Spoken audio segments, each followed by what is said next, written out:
one. All right. You're listening to the We're Talking Football podcast. I'm Weston. With me, as always, the right-hand man, Lou. Lou, we're spending a lot of time together over these next few days as we're rushing to get all of our receipts in. That wasn't water. But like we said earlier this week, it is that time of the year, focusing in on free agency. Just to reiterate, the league year begins on Wednesday, March 15th. Legal tampering period is going to begin on Monday the 13th. Already hearing some whispers around the league as to what's taking place. So we have some urgency here to get some of our information that we want to share in front of the millions and millions of fans and listeners that the We're Talking Football podcast carries. Mm-hmm. This evening, Lou, we're going to dig in to the we'll start with the AFC North. That's what we'll cover this evening. Just to reiterate, we divide and conquer here, right? I'm looking at two teams. You're looking at two teams, behaving as if we're the general managers of these teams, and our thoughts on which routes these individual organizations should go. Anything you want to add to that? No. Man, a few words. I love it. You let me do all the long-winded shit, and then you just bow out. Speaking of cursing, by the way, I was exploring YouTube a little earlier, and I saw that a gentleman from YouTube that's part of the monetization side of the house talking about how they're going to be putting a lot of restrictions on channels out there that curse. Newsflash, we don't take money from anybody. So we're going to say whatever the hell we want on this show, and we're not going to think twice about it. Let the fucks fly. That's it, baby. F-bombs all day, every day. Lou, I mentioned we're going AFC North. I'll give you the honor, sir. Are you going to put me on the clock? I'm going to put you on the clock in a second. Okay. But which team is first up on your docket? Excuse me. I'm going to start with the Cincinnati Bengals. Ooh, hot and heavy right away. Let me go ahead, and I got to put you on the clock, my man. Window. Boom. RIT guy called out again. Oh, my goodness. What is going on? Hold on. We'll get this done. Don't worry. It's an awkward silence right here, right now, Wes. I'm getting a little upset, dude. There we go. I'll try it this way. Bam. Who needs an IT guy, baby? Obviously, let's roll. Let's roll. I'm pumped now. Let's go. Let's talk Cincinnati Bengals. I wish people could see our text messages chains on how we determine which teams we're going to take just by sending GIFs to one another and guessing what it means. Yeah, exactly. So that's exactly how we determine who's doing who. So you send those GIFs to each other, and like you say, it takes us sometimes days to determine. I need to sleep on that one, Lou. I'm not sure. You know what? For my second team, we will discuss which one I sent to you, and you got it right away. Don't say I won't. We'll talk about it because I'm actually shocked myself because what you sent, I can't stand. Yeah, can't stand. But I'm like this motherfucker's not gonna get this. I'm good for 2 days. Honestly, you were this close, but I hate it so much that I know it. You know what I mean? It's like one of those things. Okay. All right, so we got the Cincinnati Bengals up, starting the clock now. All right, so I am the general manager of the Cincinnati Bengals. We have $34 million in cap space. That sounds That sounds all lovely and all, but we have a lot of things we need to address here. And my biggest priority, perhaps this offseason, is start finding a way to keep the big three together. And when I mean the big three together, I'm talking about Joe Burrow, Jamar Chase. I know he's not eligible yet, but I need to have what those numbers are going to look like when he is for a contract extension. And also T. Higgins. I'm sorry. A lot of people say you shouldn't invest tremendous amount of cap space into two primary wide receivers. I'm in the businesses. I need to find good players, and good players cost a lot of money. And I can't find them. Why am I looking on the open market via the draft or free agency for the next T. Higgins while I have him here? So somehow, some way, I need to start mapping out contract extensions for these guys to keep them together because I think they can be a real I think this could be the next Peyton Manning, Reggie Wayne, and Marvin Harrison, trio that the Colts had back in the day. And it's my responsibility to try to keep these three together so they can continue the magic they've had over the last couple of years. So that is my biggest concern and primary objective over this offseason. In addition, I was saying that I want to keep the team, the big three together, but I actually want a new look offense. I think it's time to start parting ways with Joe Mixon for a post-June 1st cut. That'll save me $10 million. Now, there's numerous reasons why I'm looking to get rid of Joe Mixon. First, he's been in the headlines lately, for some less than desirable news headlines. So off the field issues. He has trouble staying on the field as well. And I thought Samaje Perine played admirably for him in spot duties. Not saying I want Samaje Perine to be our starting running back, but we do have the draft coming up this year. It is a loaded draft for running backs. So I would love to bring back Samaje Perine and also a draft, another rookie running back to help support that running game. Another thing that might not be popular with our fans, and I hate to say this, but I think I'm going to have to cut Tyler Boyd because he's more of a luxury than a necessity right now. And I also would cut him post June 1st. That would save me about $8.9 million. So between both of those departures, that's almost $20 million. That's about like $19 million right there. Now with that money that I have saved from those two cuts, I want to reinvest into the offensive line again, and I also want to get a tight end. I'm just changing the way my offense looks. So I'm looking at some of the offensive line because there's a lot of offensive linemen free agents this year. I'm looking at your Jawan Taylor, your Orlando Browns, your Caleb McGarry, Mike McGlinchey. I need to fortify that right side of my offensive line because the guy I signed this previous year, Lyle Collins, wasn't it. And I'm looking to get perhaps a bigger threat, a receiving threat at the tight end position. So I'm looking at Gesicki here, right? Last but not least, I want to keep the band together when it comes to the secondary of the Cincinnati Bengals. 3 of our starters in the secondary are free agents. Both starting safeties, Von Bell and Jesse Bates, are free agents, and Eli Apple. I'm not going to be able to sign Jesse Bates, and I know fans are going to hate me for that. He's just too good, too expensive. So unfortunately, hopefully I can get a comp pick for him next year. So we kind of foresaw this, and that's why we drafted Dax Hill last year to help soften the blow of Jesse Bates.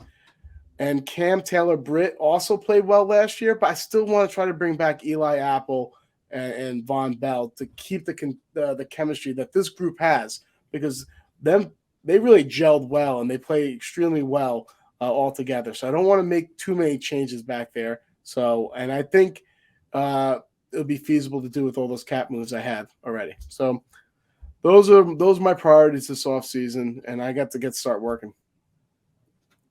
Yeah, good news is you got a lot to work with already. I mean, listen, like AFC Championship game appearance, Super Bowl appearance, and here's the really good news. All those names you mentioned, Burrow, Chase, Higgins, even some folks you have in the secondary, super cap friendly right now, right? Like this thing's going to get out of control really fast. And I think you should be doing your due diligence on what it's going to look like for Jamar Chase down the line, but I'm also carefully watching the news as well. I know it's just hearsay at this point, but I'm sure you've seen how his girlfriend has posted some things about she can ruin his career, da-da-da-da-da. I'm sure it's a bunch of baloney, but you never know, right? Like what's really going on behind the scenes. To me, the priority one is the defensive backfield, right? Losing Von Bell, losing Jesse Bates. I mean, listen, if you really wanted to keep Jesse Bates, you could. You have the cap to do it, but it does hamstring you on other priorities that you may have. I don't know about necessarily bringing back, like, maybe I'm just jaded by Eli Apple. I think the quarterback. He plays decent in that scheme. Like, he did. Like I said, you're not going to be able to get big names everywhere. But I will say this. I can't believe I'm saying this, Weston. But because of Joe Burrow and the ascension of the Cincinnati Bengals, Cincinnati could start becoming a place of destination for older free agents that are in those second and third waves that can still be, serious contributors. So I think we have to look into that. They have to look into that, like the fact that they're actually attractive now to come to Cincinnati, and they might be able to get some talent or depth later on in free agency that can really bolster this roster.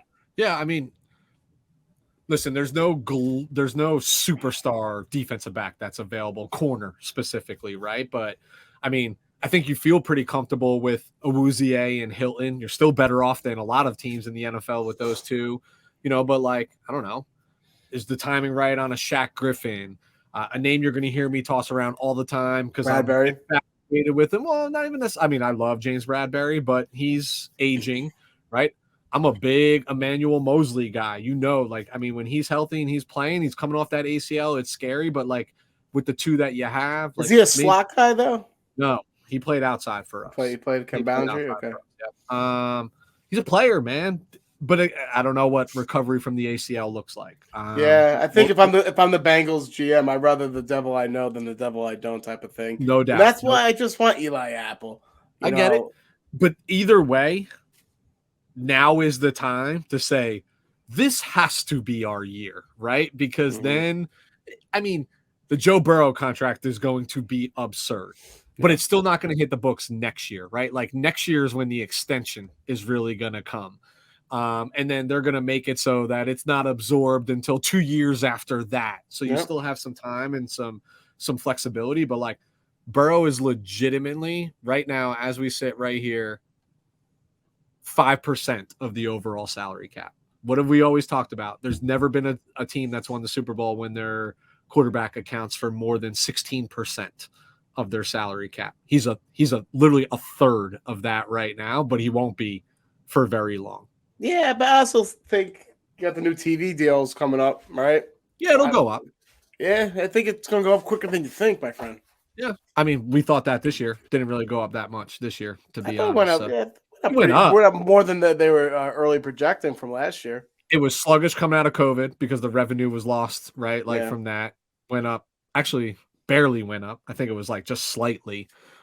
It definitely went up from last year, but the jump hasn't come yet that they were foreshadowing 3 years ago, like what it was going to look like now.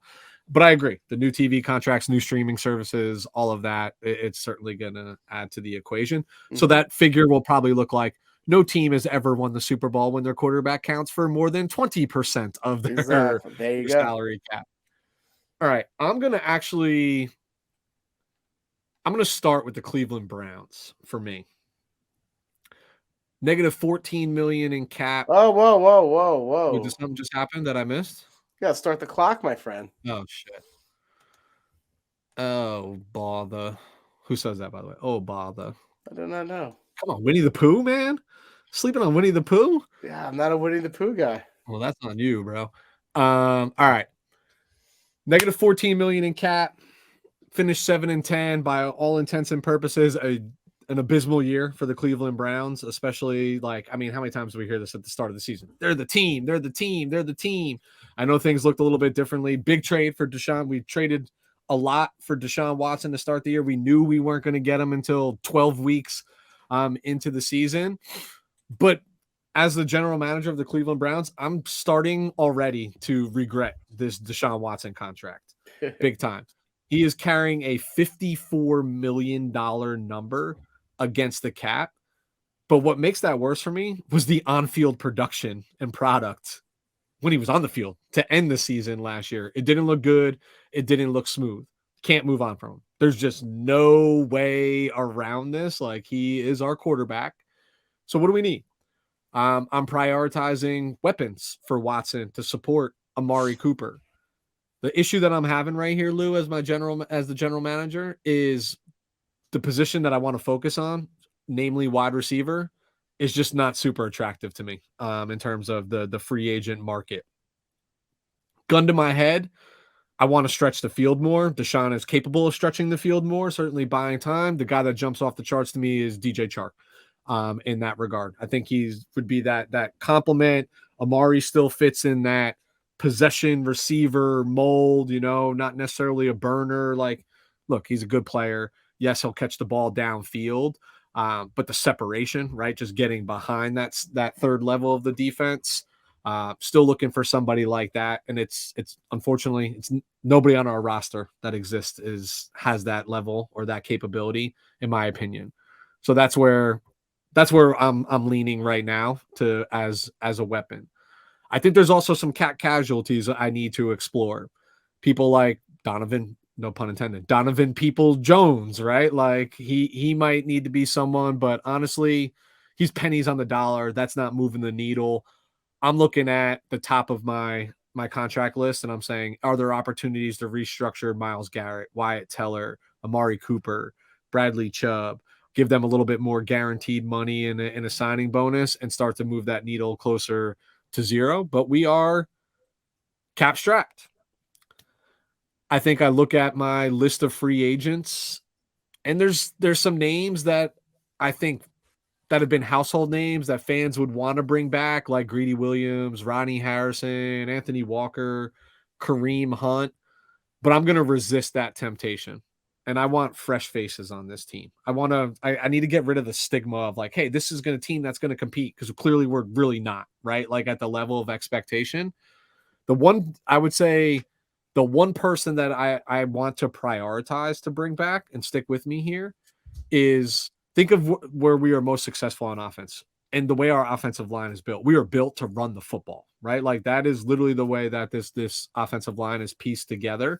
Deshaun changes that. We want to throw a little bit more, etc., but we are run first. I think I want to bring back the Ernest Johnson. Like I said, we're built to run the football. Kareem Hunt's going to go get a little bit more money than maybe I want to spend, and I think he's looking for an opportunity to quote unquote be the guy, if any teams really have the guy, but the Ernest always did well filling in for Chubb and Hunt whenever they were on the mend. He's still south of 30 by a couple years, so he hasn't hit the death of running back age just yet. Doesn't have a lot of tread on those tires, knows the offense. Think I want to keep him there. Here's the problem that I'm really having. 60% of my entire cap allocation is fixed on the offense. 67%. 2/3 of my cap allocation is focused on the offense. And our offense has been struggling. But I need to balance this out a little bit. Need to improve the defense. The only way I'm going to do that with the money that I have is I need to be prudent. And I think I need to find some proven vets a little bit on the cheap. And really, I'm thinking about the defensive line. We have not done a good job addressing the defensive tackle position and getting complementary players to Myles Garrett on the opposite. So names that pop out to me are like Sheldon Rankins, Puna Ford, David Onimata, right? These are the names that I think are going to be within our budget, that are going to get opportunity here, that are proven vets. But Lou, at the end of the day, here's Mary, Mother of God. Here's the truth. I'm going to have to address a lot of this in the draft, and we're just going to have to get younger and cheaper to tip the scales to balance out between, GM hat off. Cleveland Browns are in between a rock and a hard place right now. Money's allocated in the wrong spot, and it's money that they just can't get out of. It's going to handcuff them for a little while. It's going to set them back a couple paces. Yeah. So first and foremost, I think it all stems from trying to restructure Deshaun Watson's contract. I think he said he's open to that. And I think they're getting their serious heat for that contract. So maybe they're feeling a little pressure, right? Because every time they're talking about Lamar, this Deshaun's name comes out, when it comes to his contract negotiations.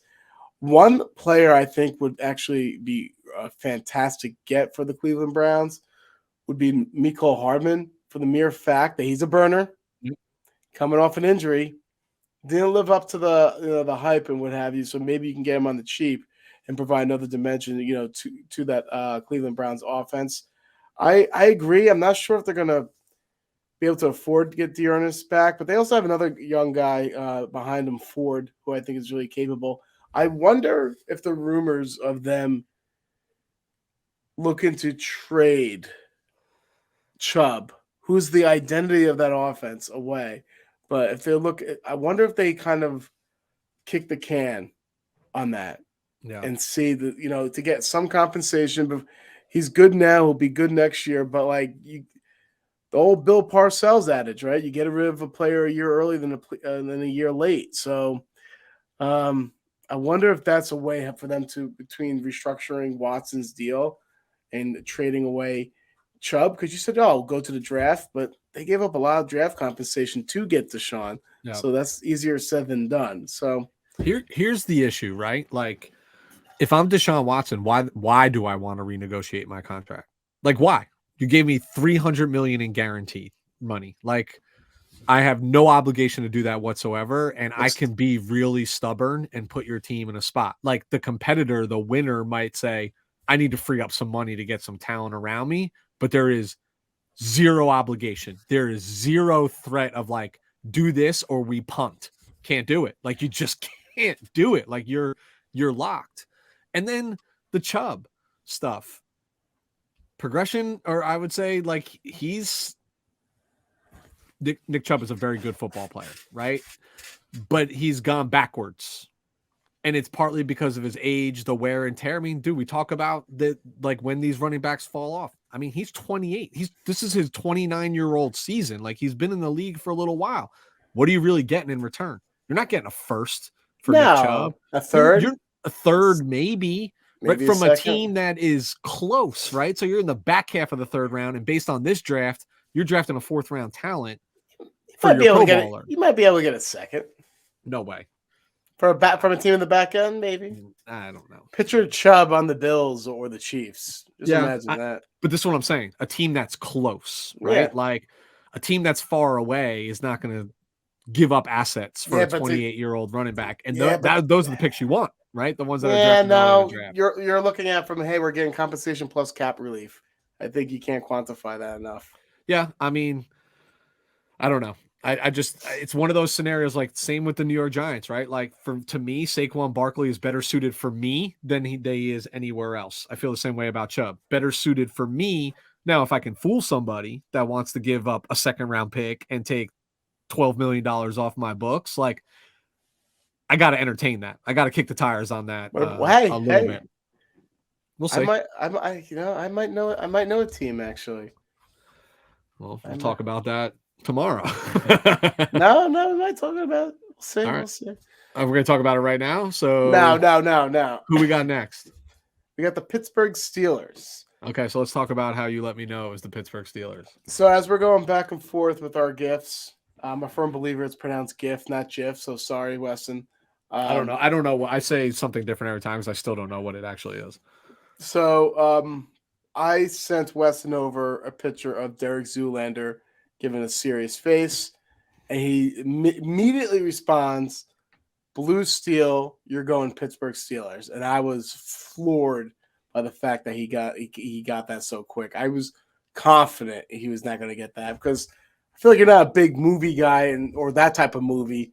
Would be in your demographics there, Weston, and you got it real quick, and I was impressed. I like movies. I'm not a big movie guy, but like I enjoy them. The problem is, man, I'm so old. Once a movie pops on, like if the lights are out, I'm passing out. Like I'm falling asleep in movie theaters. I'm falling asleep everywhere. Hate Ben Stiller. Am not a big Ben Stiller fan at all. Any movie, right? Like. The only reason why I've even watched like the Fokker series is because like I love watching De Niro, right? Like in the second one, who's the dad? Penn, right? And then like who's the mom in the second one? In the second, Barbara Streisand plays like the mom. So like Dustin Hoffman and Dustin Hoffman. That's why I don't know why I was thinking the older Penn. Like they entertain me. They make me laugh. The concept is funny. But I don't know. It's just something about Ben Stiller that I've never actually even seen more than 15 minutes of Zoolander. And you got it. So congrats. So yes, I will be doing the Pittsburgh Steelers. All right. So hold on, sir. The Pittsburgh Steelers on the clock. All right. So I am the general manager of the Pittsburgh Steelers. We're just a little under $1 million over the cap. We're $908,000 over the cap. So obviously the first room is to make some cap room, and I want to use that cap room that I'm going to make to help address the cast around Kenny Pickett because I need to ensure my rookie quarterback, some success. So I'm parting ways with William Jackson. I know we acquired him last year, didn't turn out so well. Really wasn't that great, in Pittsburgh. I'm also getting rid of Mitch Trubisky. This frees up $20 million. So just those two moves alone, I am in the plus when it comes to the cap. So for me, I need to invest more on the offensive line, particularly on the left side. I'm looking to upgrade over Dotson, our left guard. I'm looking at players like Nate Davis, maybe Isaac Siamalo on the left side. And I also have to get a legit left tackle out there because the starter I had out there, he shall remain nameless. I don't want to throw my players under the bus, but he had 10 penalties and I believe allowed 7 sacks. So if I could look to the draft, that'd be fantastic. But if I'm looking at free agency, a name that comes to mind is Isaiah Wynn. And the reason being, he's had ups and downs. He's showed at times that he could be that left tackle, that anchor, but then he has some injury histories with the New England Patriots. So he might not cost tremendous amount of money. So Isaiah Wynn is definitely an attractive look option out there for left tackle.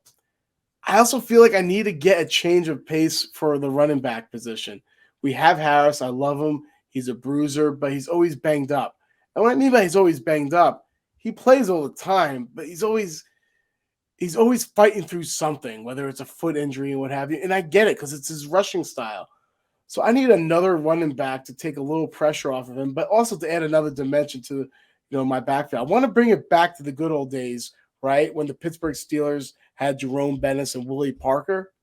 So I'm looking for someone a little more explosive because that's how we had success with Ben Roethlisberger. We played good defense, had a good offensive line, ran the shit out of the ball, and he would make a play when you need it. That's all we asked for young Ben at the time. So we're going to need to do that with Kenny Pickett. So the player I'm looking for really, honing in is I want to keep Miles Sanders in state to add this dimension to our rushing attack. Maybe a third, not just particularly just third down running back, but like I said, change of pace running back to the yin and the yang, just like the good old days, like I said, with Bettis and Willie Parker. And I got to address the secondary as well. I'm going to bring back Emmons. His play was fine last year, the safety Emmons. The whole thing is it's usually cheaper to re-sign your own than go out in the open market and find a replacement. And that's where you get the saying it's cheaper to keep her. So that's why I'm using that saying there to bring back Terrell Emmons at the safety position. I'm not going to be able to afford to bring back Cameron Sutton, so I'm going to kick the tires on some veterans at the cornerback position that won't break the bank, but still have something left in the tank. I'm looking at Marcus Peters. Ideally, that would be my target because I'll be stealing away from a rival. I've been dressing a need, and he's still a ball hawk, right? He does get burned, but because he gambles and what have you, but he still makes game-changing plays. I guess my contingency plan or plan B would be Patrick Peterson if I strike out on Marcus Peters. Last but not least, I want to bring back Larry Obajombi. He always kills me because I get his name wrong, but so I call him the Big O.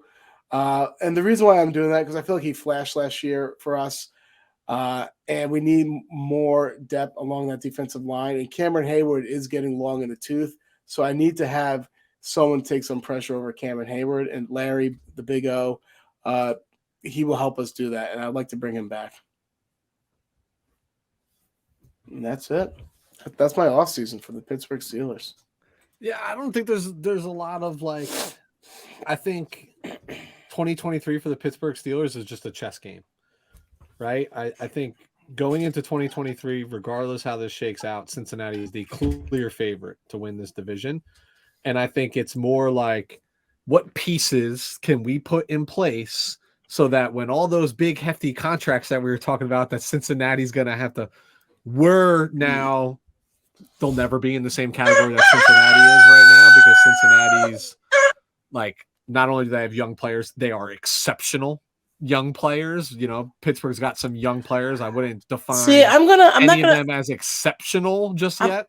I'm not going to put them on Cincinnati's level, but the Steelers have adequate skill position players. They're pretty good. Harris, Fryermuth, Deontay Johnson, George Pickens. These are pretty good young players that can ascend in the next year or two and really grow. So you have to make sure. The one thing that's missing with the Steelers is they are the classic, was it Ferrari with no tires or type of stuff. Like they need to incorporate the old mantra of that offensive line, something they haven't had in the last couple of years, and they need to really start investing heavily in it. Because what they're trying to do, this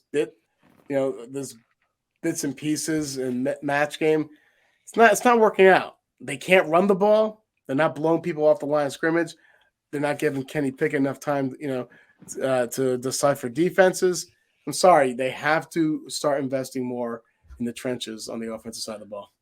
I agree. I totally agree. And I think they need to. I think the one thing that I would want to avoid if I'm the general manager of the Steelers is outside of like filling some gaps, and by gaps I don't mean like trying to find superstar players, but like field enough bodies to dress 46 like on game day, and finding some veterans that can do that and do that adequately. Is I don't want to be adding big name players on like 1-year contracts, right? There's got to be a longer term picture here, right? Like if I'm signing Miles Sanders, like I need it to be a 3-year deal, right? Like I need those things because I still need another year for Kenny Pickett to ascend. Like I didn't see a lot. I saw good things from Kenny Pickett last year.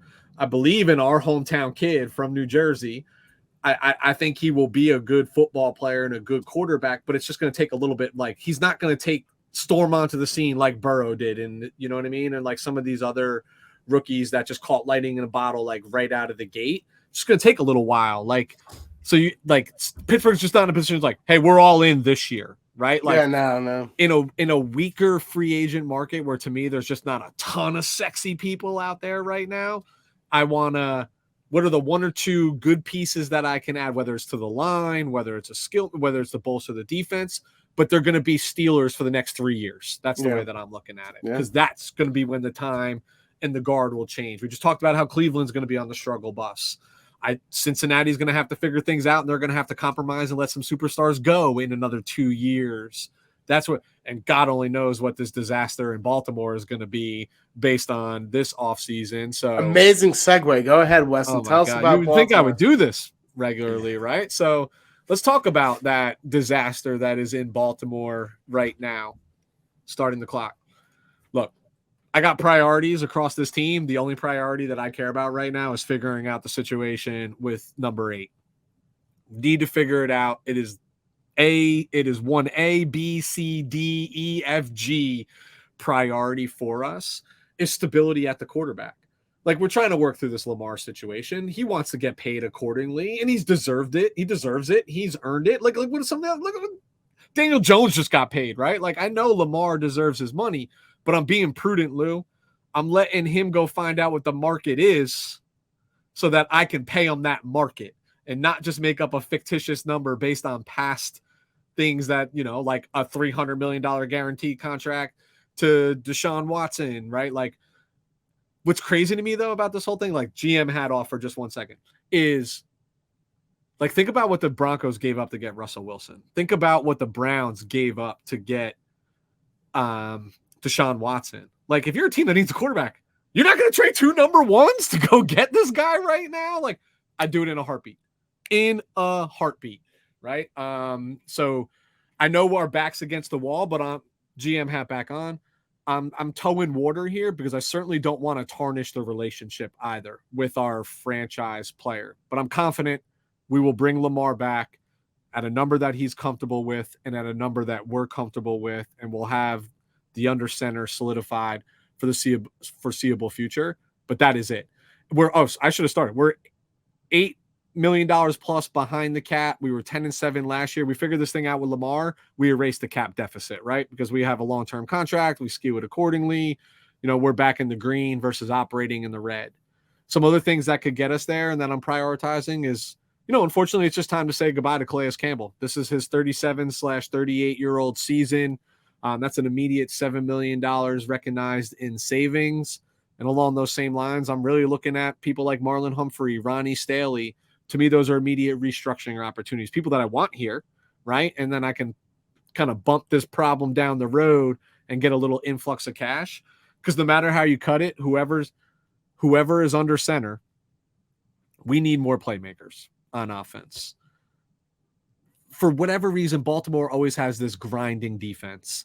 They still got very capable individuals up and down the defense, even with a departure of Calais or whoever, Justin Houston and some other names out there. Like, there's still capable individuals out there, but we need players like Batsman, as we've come to know him across I don't want to call him a bust, but he certainly we haven't seen that production out of our first round guy. A lot of it's injury riddled, but like, best ability is availability, and we haven't seen that availability. Even if he's healthy, what are we looking at from a real threat standpoint for Lamar? Bateman and Andrews. Andrews was nicked up last year. Like, we need some consistency there.